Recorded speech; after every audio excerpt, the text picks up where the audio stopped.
येथे गुरुदेव दत्त संस्थेत देव दीपावली निमित्त दीपोत्सवाचं आयोजन करण्यात आलं।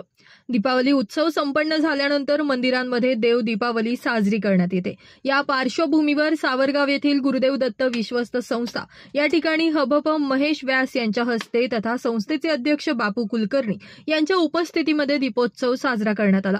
संपूर्ण राष्ट्रामध्ये सुख शांती आणि नागरिकांना आरोग्य प्राप्त व्हावं यासाठी देव दीपावलीचं आयोजन करण्यात येतं। या प्रसंगी शेकडो दिव्यांची आरास करण्यात आली होती। यामुळे पुन्हा दिवाळी साजरी झाल्याची भावना दिसून येत होती। माझ्या बेलापूर वासीय महेशजी हरिभक्तपरायण महेशजी व्यास भागवताचार्य यांनी गुरुदेव दत्त विश्वस्त संस्था सावरगाव या ठिकाणी जनार्दन स्वामी मंदिरात सर्व भक्त परिवाराच्या वतीने या ठिकाणी दीपोत्सव आयोजित केला।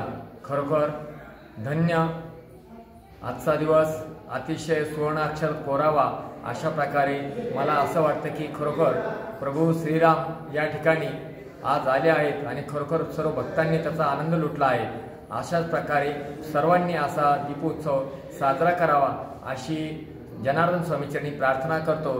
जय श्रीराम। मेसर चंद्रशेखर दत्तात्रय शेंडे सराफ विश्वासाची सर्वात जुनी परंपरा येवले शहराच्या स्थापनेपासून प्रशस्त दालन 916 हॉलमार्क अलंकार नाविन्यपूर्ण व्हरायटी आणि गॅरंटीचं बिल ठिकाण विठ्ठल मंदिर रोड पाटील वाड्याजवळ येवला।